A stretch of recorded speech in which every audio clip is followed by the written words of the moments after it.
Rui Costa y Materazzi. El 12 de abril del año 2005, se jugó el partido de vuelta de los cuartos de final de la Champions League 2004-2005, entre el Inter y el Milán. Los rossoneris llegaron con una ventaja de 2-0 en el global. Marcador que se abultó gracias a Shevchenko, quien marcó el 0-1. La furia de los Boysan se hizo notar tras un gol anulado a Cambiaso, y manifestaron su descontento arrojando todo tipo de objetos al arquero del Milán, Dida, quien recibió el impacto de una bengala y resultó lesionado. El juego se detuvo durante 20 minutos. Transcurrido ese tiempo, los jugadores y el árbitro regresaron al campo. Los Boysan no dieron tregua, arrojando más bengalas. El humo de estas llenó el campo, y fue en ese preciso momento cuando se tomó una de las fotos más famosas de la historia del fútbol. El defensa del Inter, Marco Materazzi, se acercó al mediocampista del Milán, Rui Costa, en quien se apoyó mientras ambos observan las bengalas. El momento duró apenas unos segundos, pero fue captado e inmortalizado por el fotógrafo italiano Stefano Relandini, quien en ese momento trabajaba para la agencia Reuters. La imagen dio la vuelta al mundo, y se convirtió en una de las fotografías más populares del fútbol. Remontada Juventus Atlético de Madrid. En los octavos de final de la Champions League 2018-2019, la Juve protagonizó una de las remontadas más memorables en la historia reciente de la Copa de Europa. Los colchoneros ganaron el partido de ida, disputado en Madrid, 2-0. Sin embargo, en la vuelta disputada en Turín, Cristiano Ronaldo realizó una de sus mejores actuaciones individuales. Marcó un hat-trick, con el que la Vecchia Señora eliminó al Atlético, 2-3 en el global. Los Scudettos del Genoa. El Genoa Cricket y Football Club, mejor conocido como Genoa, es uno de los clubes más importantes de Italia, debido a que fue uno de los primeros participantes del campeonato italiano de fútbol. De hecho, fue tricampeón en las primeras ediciones del mismo, disputadas en 1898, 1899 y 1900. Además de otro tricampeonato en 1902, 1903 y 1904. En total, el Genoa ha ganado 9 ligas italianas. Según las normas de la Serie A, cada vez que un club sume 10 scudettos, se le otorgará, de manera oficial, una estrella a su escudo. Lo que significa, que el Genoa necesita ganar una liga más, para poder tener una estrella en su escudo. Mascota Italia 90. Podemos afirmar que Chiao es la mascota más polémica en la historia de los mundiales, debido a su peculiar diseño, el cual, a simple vista, no se asemeja a nada que podamos reconocer. Se trata de una figura antropomorfa, constituida por cubitos pintados con los colores de la bandera de Italia. Muchas personas han calificado a Chiao como la peor mascota jamás creada para una Copa Mundial, calificándola de ser simplona, carente de sentido, y tener nula relación con el fútbol o la Copa Mundial. No es de extrañar estas reacciones, sobre todo viendo a las mascotas anteriores, que, si bien también eran algo simples en su diseño, transmitían carisma, y guardaban relación con su respectivo país. Como dato curioso, según su descripción oficial, Chiao nació el 1 de enero de 1979. Lo que significa que durante el Mundial de Italia 90, esta mascota tuvo 11 años de edad. Por lo tanto, en el presente año 2025, Chiao tiene 46 años. Tengo mucha curiosidad por saber cómo habrá nacido. Piemonte Calcio. Antes de la salida de FIFA 20, se hizo pública la noticia de que EA Sports no contaría con la licencia de la Juventus para poder incluirla de manera oficial en el juego. Razón por la cual, el nombre de la Vecchia Señora fue cambiado por Piemonte Calcio. Piemonte es el nombre de la región italiana donde se encuentra la ciudad de Turín, y Calcio, como sabemos, significa fútbol en italiano. Además, su estadio, uniformes y escudo fueron cambiados por unos genéricos. A pesar de ello, EA Sports sí pudo incluir los nombres y rostros reales de los jugadores de la Juventus. Este suceso se repitió de igual forma en FIFA 21 y FIFA 22. Tuvimos que esperar hasta FIFA 23 para que la Juventus regresara oficialmente al juego. Inter 0 descensos. El Inter de Milán es el único club que nunca descendió en la historia de la liga italiana.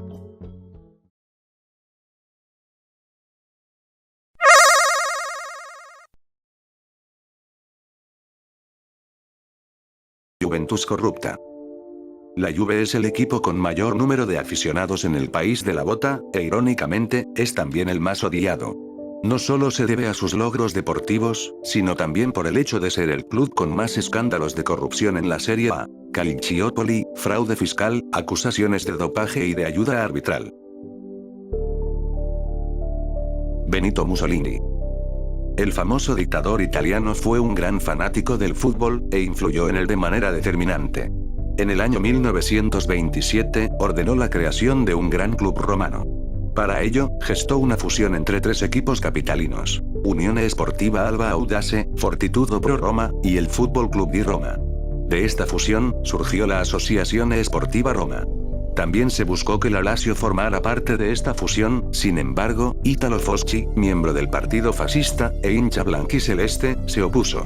Solo accedería si los otros 3 clubes se unieran como refuerzos para la Lazio, cosa que finalmente no sucedió. A raíz de esta historia, surgió la rivalidad entre la Roma y la Lazio. Mussolini logró posicionar a Italia como la mejor opción para ser sede de la Copa Mundial de 1934, el segundo mundial que se jugó en la historia. Durante la competencia, el Duce amenazó de muerte a la selección azzurri para que ganara la Copa y dejaran el nombre de Italia en lo más alto. Para ello, también se valió de ejercer presión sobre las ternas arbitrales para favorecer a su equipo.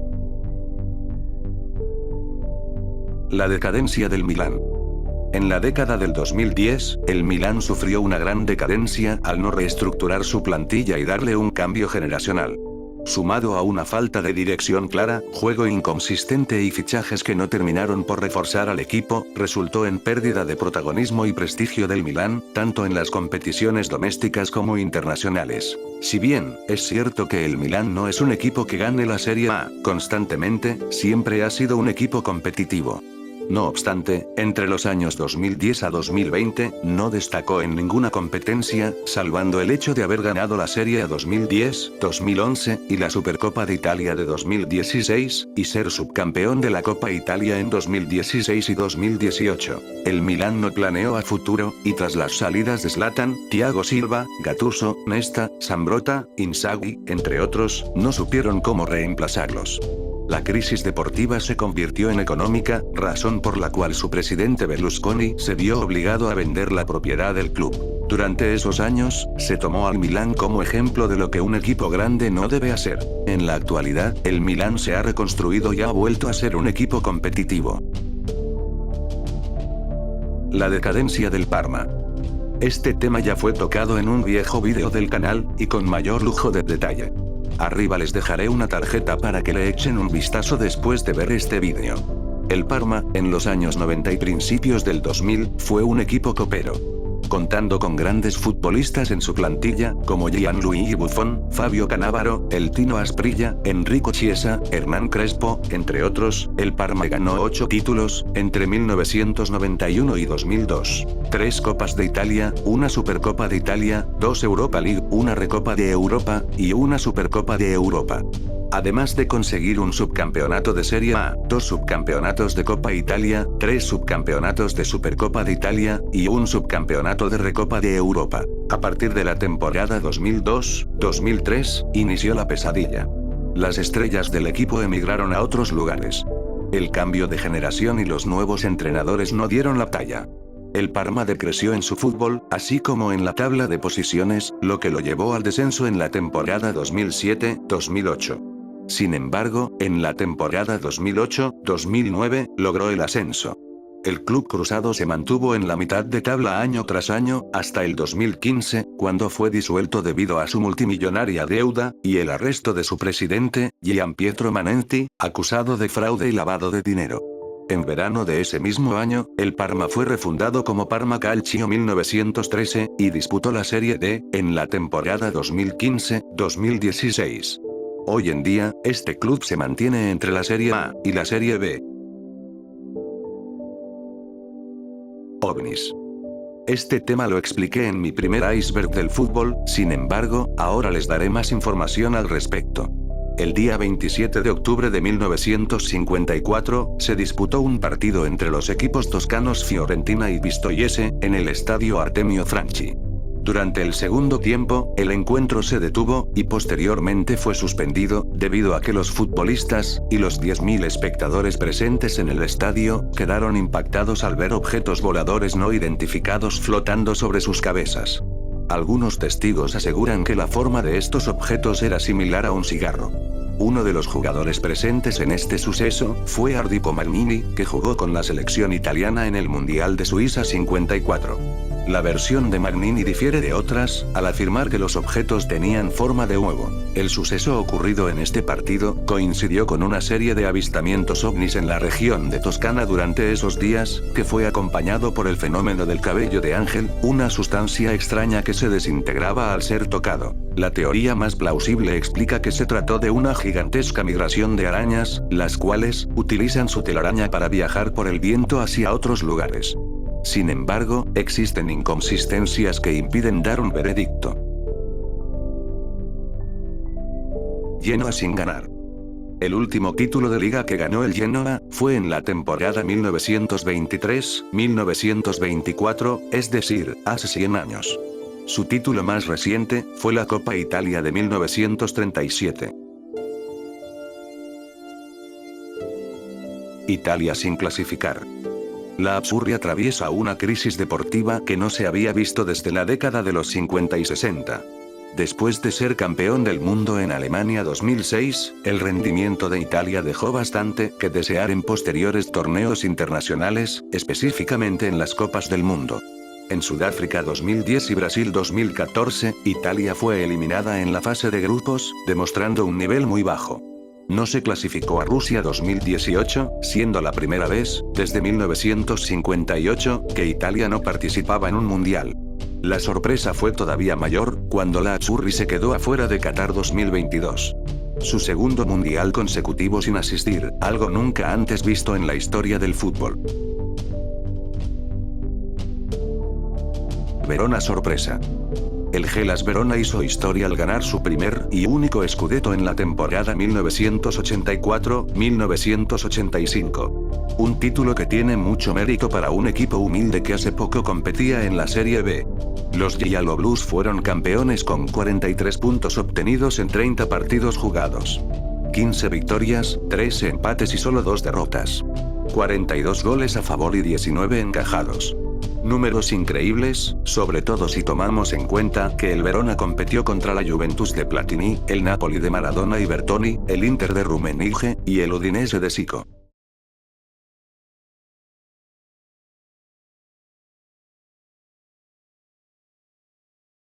Italia 1934 y Francia 1938. Italia fue la primera selección en ser bicampeona del mundo, y por consiguiente, la primera en obtener 2 títulos mundiales. Además, Italia se convirtió en la segunda selección campeona del mundo en ganar todos sus partidos, y Vittorio Pozzo, es hasta la fecha, el único director técnico que ha ganado 2 mundiales. Debido a esto, y al contexto político de la época, se han dicho incontables rumores que tienen altas probabilidades de ser ciertos, como las amenazas de muerte de Mussolini a la selección italiana, o que el ambiente prebélico influyó a favor de la Azzurri. Italia fracasa en los últimos mundiales. Este punto es igual que el de Italia sin clasificar. Así que me limitaré a darles el siguiente dato. Desde que Italia se proclamó campeón del mundo en 2006, disputó 6 partidos mundialistas, de los cuales ganó 1, empató 2 y perdió 3. Marcó 6 goles y encajó 8. Adriano. Este tema lo mencioné en mi segundo iceberg del fútbol, así que les daré un resumen. Adriano Leite Ribeiro, apodado como el Emperador, fue en su momento uno de los mejores delanteros de principios de la década del 2000. Llegó a ser nombrado como el sucesor de Ronaldo Nazario, debido a las similitudes en su juego. No obstante, tras el fallecimiento de su padre en 2004, Adriano sufrió una fuerte depresión, que le hizo caer en el alcoholismo y las drogas. Su rendimiento no se vio afectado hasta el año 2006, cuando los estragos de sus adicciones se hicieron visibles en su vida cotidiana. El Inter apartó a Adriano de la plantilla, y pese a que le dieron varias oportunidades para ponerse en forma, finalmente lo terminaron cediendo al São Paulo en 2008, y posteriormente lo traspasaron al Flamengo en 2009, club donde se formó y debutó como profesional. Adriano deambuló entre varios equipos hasta su retiro en 2016 en el Miami United, de la cuarta división de Estados Unidos. Champions Final 1985. La final de la Copa de Europa 1984-1985 fue uno de los momentos más lamentables de la historia del fútbol. En la década de los 80, el fenómeno ultra se había extendido por toda Europa, a tal grado que prácticamente la mayoría de clubes tenía uno o más de estos grupos radicales entre sus aficionados. Los hooligans ingleses fueron los más famosos, debido a las constantes peleas violentas que provocaban, seguidos por los tifosi italianos. Ambos grupúsculos iniciaron sus enfrentamientos en la Eurocopa de 1980, así que ya existía un precedente a tomar en cuenta. El Juventus-Liverpool, que se disputaría en Bruselas, Bélgica, debió ser tratado como un partido de alto riesgo. Sin embargo, en esos tiempos, la violencia en el fútbol era hasta cierto punto tolerada. El plan original de la UEFA fue dividir el estadio de Heysel en tres partes. En la curva norte se ubicarían a los ingleses, en la curva sur a los italianos, y en los laterales habrían aficionados neutrales. Sin embargo, una negligente administración sobre la venta de las entradas, provocó que en la curva norte fueran acomodados los hooligans junto a aficionados neutrales y de la Juventus. Los radicales ingleses, quienes acostumbran emborracharse antes de los partidos, comenzaron a acosar y agredir al resto de aficionados que se encontraban con ellos. Esto causó una estampida humana, donde decenas de personas fueron aplastadas contra las vallas que se separaban las gradas de la cancha. Las puertas de acceso habían sido bloqueadas, por lo que las gradas se convirtieron en una jaula. Algunos aficionados invadieron la cancha y se enfrentaron sobre el terreno de juego. La policía intervino tarde y no hizo mucho para detener la situación. El caos se prolongó por un tiempo hasta que llegaron los paramédicos y un equipo especializado para derribar las vallas protectoras. A pesar de los esfuerzos de las autoridades, fallecieron 39 personas, 32 italianos, 4 belgas, 2 franceses, y un neerlandés, la mayoría víctimas de aplastamiento y asfixia. Decenas de cadáveres fueron puestos a un costado de la cancha, visibles para todo el estadio. Las imágenes fueron transmitidas en directo a nivel internacional, lo que causó una gran conmoción en el público en general. El gobierno de Bélgica declaró el estado de sitio en Bruselas, mientras que la UEFA, temiendo que la violencia aumentara, autorizó que se jugara la final. El partido se jugó con una hora de retraso, y los capitanes de ambos equipos, Gaetano Sirea de la Juve, y Phil Neal de los Reds, hablaron por la megafonía del estadio pidiendo tranquilidad a los aficionados. Una vez iniciado el cotejo, el ambiente era sombrío. Incluso se podían apreciar algunos cuerpos que todavía yacían en algunas zonas. La policía acordonó las gradas durante todo el encuentro. El único gol de aquella final fue anotado por Michel Platini, por la vía penal, en el minuto 57. Se tuvo que esperar hasta 1989 para que se llevara a cabo un juicio para determinar a los culpables de esta masacre, y solamente 14 aficionados del Liverpool fueron condenados a prisión. Se les sentenció a 3 años de prisión en Bélgica, pero se les redujo la condena gracias a que la defensa argumentó que fue homicidio involuntario. La tragedia de Heysel fue un antes y un después para el fútbol.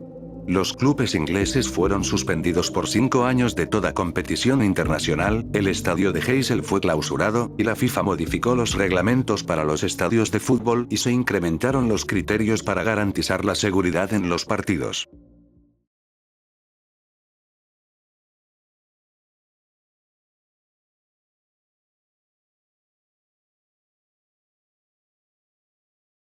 Pier Mario Morosini.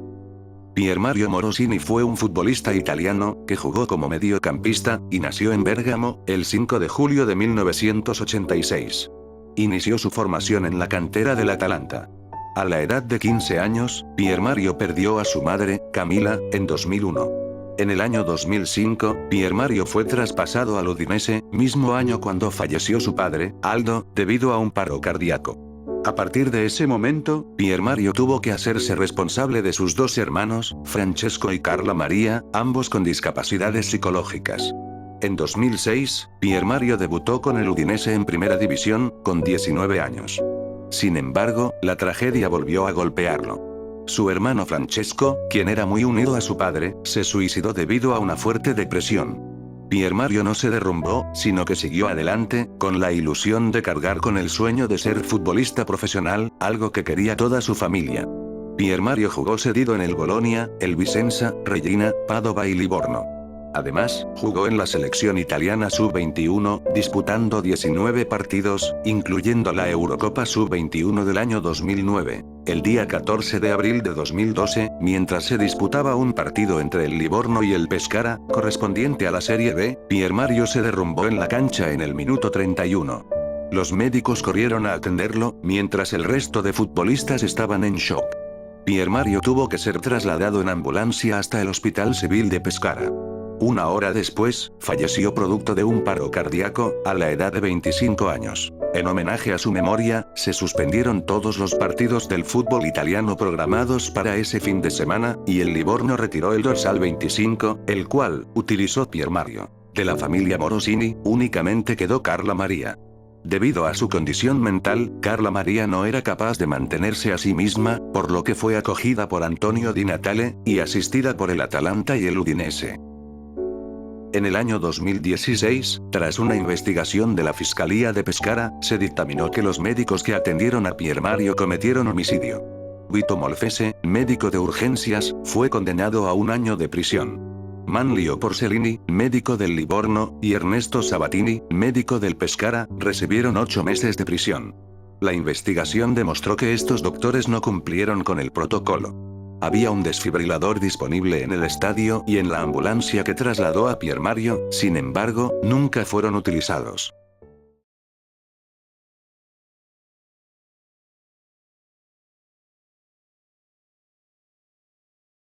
Davide Astori. Davide Astori fue un futbolista italiano que se desempeñó como defensa. Nació el 7 de enero de 1987, en San Giovanni Bianco. Astori empezó su formación en el equipo de su ciudad, y posteriormente llegó a la cantera del Milan, en el año 2001. Su debut como profesional llegó en la temporada 2008-2009, con el Cagliari. Entre 2014 y 2016, estuvo cedido en la Roma y en la Fiorentina, siendo este último, quien lo ficharía al terminar su préstamo. Astori jugó 14 partidos con la selección italiana, incluida la Copa Confederaciones de 2013, donde anotó su único gol como jugador internacional. El 4 de marzo de 2018, Astori falleció lamentablemente, producto de un paro cardiorrespiratorio mientras dormía. Esto sucedió en el hotel de concentración de la Fiorentina, puesto que estaba por jugar un partido de liga contra el Udinese, en la ciudad de Udine. A raíz del trágico hecho, la jornada de la Serie A fue aplazada, y el Cagliari y la Fiorentina retiraron el dorsal número 3 en homenaje a Astori. Niccolò Galli. Niccolò Galli fue un jugador italiano, nacido el 22 de mayo de 1983. Inició en la cantera de su ciudad natal, la Fiorentina. A la edad de 16 años, Galli ya estaba en la mira de varios clubes europeos, debido a sus destacadas actuaciones como defensa central, siendo el Arsenal el club que lo ficharía, en 1999. En el año 2000, Galli fue cedido al Bolonia, con el objetivo de que pudiera jugar más minutos, además de terminar sus estudios en Italia. Galli destacó con el club rossoblu, siendo considerado una de las mayores promesas del fútbol mundial en su momento. Sin embargo, todo terminó 1 año después. El 9 de febrero de 2001, Galli murió en un accidente de tráfico, mientras conducía camino a casa, en su ciclomotor, tras un entrenamiento con el Bolonia. Su fallecimiento causó una gran conmoción a nivel internacional. Arsène Wenger, entrenador del Arsenal, afirmó que Galli tuvo el potencial para ser el futuro capitán de los Gunners y de la selección italiana. Como homenaje, el club rossoblu cambió el nombre a su centro de entrenamiento, en Casteldevolé, a Niccolò Galli, y retiró el dorsal 27. Fabio Quagliarella, amigo de la infancia de Galli, ha utilizado el número 27 a lo largo de su carrera, como un homenaje de su parte. Luigi Ferraris. Luigi Ferraris nació en Florencia el 18 de noviembre de 1887. Durante su adolescencia, militó en el equipo juvenil y la reserva del Genoa, donde ganó el campeonato de la segunda categoría de 1904. En 1907, Ferraris fue ascendido al primer equipo del Genoa, donde compaginó su vida como jugador con sus estudios. En 1911, Ferrari se graduó como ingeniero en el Politécnico de Milán, año en el cual también se retiró como futbolista. Ferrari se enlistó en el ejército cuando estalló la Primera Guerra Mundial, logrando alcanzar el grado de teniente. Combatió hasta su muerte el 23 de agosto de 1915, producto del impacto de una bala de metralla, que lo fulminó al instante. El lugar de su fallecimiento fue el Monte Maggio, a 30 kilómetros de la ciudad de Génova. En 1933, durante la celebración del 40 aniversario del Génova, el club decidió rendirle homenaje a este hombre. Cambió el nombre de su estadio, pasando de ser Estadio Comunale di Via del Piano, a Luigi Ferraris, nombre que se mantiene hasta el día de hoy. El origen de Boca Juniors y River Plate.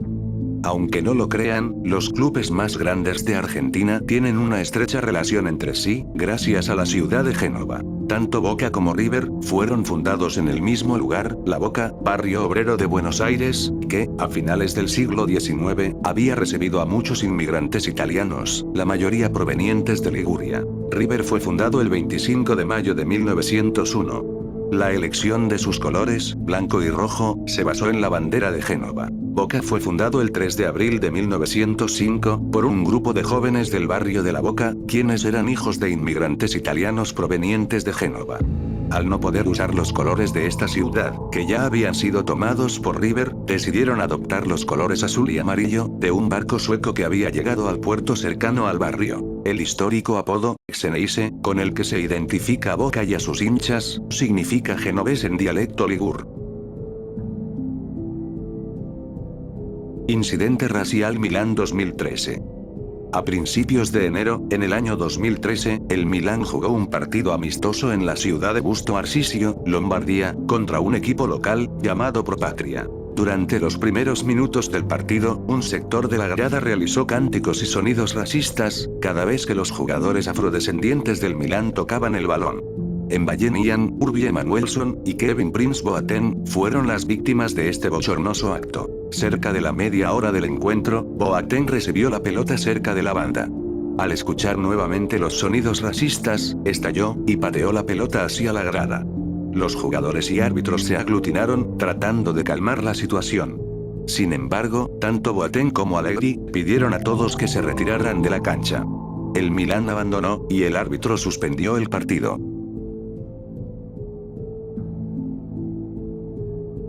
El Avellino y los Papas. La Unión Esportiva Avellino 1912, es un club histórico de las categorías inferiores del fútbol italiano.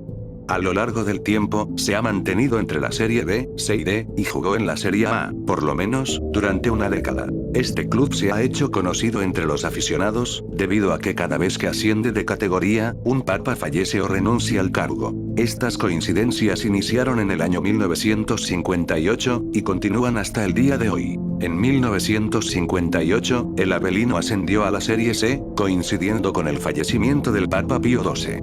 En 1963, el Avellino logró ascender de nueva cuenta a la Serie C, tras haber descendido un tiempo atrás. Ese mismo año, falleció el Papa Juan XXIII. En 1978, los biancoverdi ascendieron a la Serie A. La coincidencia fue gigantesca, al haber fallecido en ese año, no uno, sino dos papas. Pablo VI, y su sucesor, Juan Pablo I, murieron en cuestión de meses. En 2005, el Avellino derrotó al Napoli en los playoffs, y ascendió a la Serie B. En ese mismo año, falleció Juan Pablo II. En 2013, el Avellino, que había descendido años atrás, volvió a la Serie B, al mismo tiempo que Benedicto XVI renunció como líder del Vaticano. Y en el presente año 2025, el Avellino ascendió a la Serie B, coincidiendo con el fallecimiento del Papa Francisco. Camisetas retiradas.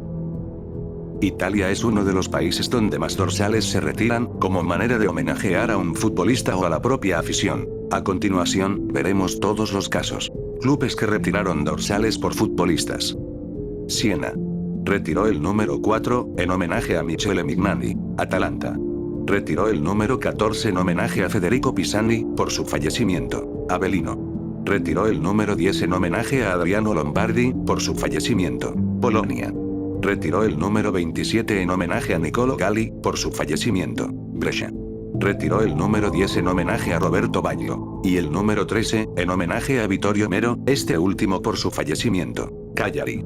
Retiró el número 11 en homenaje a Luigi Riva, y el número 13 en homenaje a Davide Astori, por su fallecimiento. Fiorentina. Retiró el número 13 en homenaje a Davide Astori, por su fallecimiento. Chievo Verona. Retiró el número 30 en homenaje a Jason Mayele, por su fallecimiento. Y el número 31 en homenaje a Sergio Pellissier. Genoa. Retiró el número 6 en homenaje a Gianluca Signorini, por su fallecimiento, y el número 7 en honor a Marco Rossi. Inter de Milán. Retiró el número 3 en homenaje a Giacinto Facchetti, por su fallecimiento, y el número 4, en homenaje a Javier Zanetti. Messina. Retiró el número 41 en homenaje a Salvatore Zulo. Milán. Retiró el número 6 en homenaje a Franco Baresi, al igual que el número 3 por Paolo Maldini. Napoli. Retiró el número 10 en homenaje a Diego Maradona. Clubes que retiraron dorsales por sus aficionados. Todos los clubes que mencionaré a continuación, retiraron sus dorsales número 12, como homenaje a sus hinchadas. Atalanta, Genoa, Lazio, Lecce, Parma, y Torino. También como curiosidad, podemos mencionar el caso del creativo dorsal de Iván Zamorano en el Inter de Milán, el famoso 1+8. Inter y el Ejército Zapatista.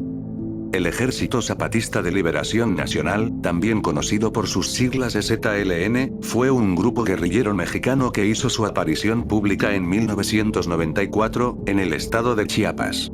Dicho grupo insurgente, de ideología comunista, proclamaba luchar por los derechos de los pueblos indígenas. Debido a esto, su fama despegó a nivel nacional e internacional. En el año 2004, el Inter de Milán lanzó el Intercampus, un programa de apoyo para comunidades marginales en todo el mundo. Una de las comunidades que estuvieron dentro de este programa, fue San Cristóbal de las Casas, municipio mexicano, con presencia del EZLN. A partir de aquí hay dos versiones de los hechos. Por un lado, se dice que a través de este programa, el EZLN contactó con el Inter para recibir su apoyo. Y por otro lado, se dice que Javier Zanetti, quien, en apoyo a los ideales del EZLN, sirvió de enlace entre este grupo y el Inter. Sea cual sea el caso, el propio Zanetti mostró su apoyo público a los zapatistas, tanto en declaraciones a la prensa, como obsequiando una camiseta suya. A su vez, el Club Nerazzurri donó 5.000 euros a las comunidades con presencia zapatista, una ambulancia, camisetas, balones, y botines. Gracias a estas donaciones, el subcomandante Marcos, vocero y líder más mediático del EZLN, hizo un comunicado donde propuso un partido de fútbol entre un seleccionado zapatista y el Inter de Milán, donde además se le hizo la invitación a Diego Maradona, a Jorge Valdano, y a Sócrates, para ser los árbitros del encuentro. Sin embargo, este partido nunca se disputó.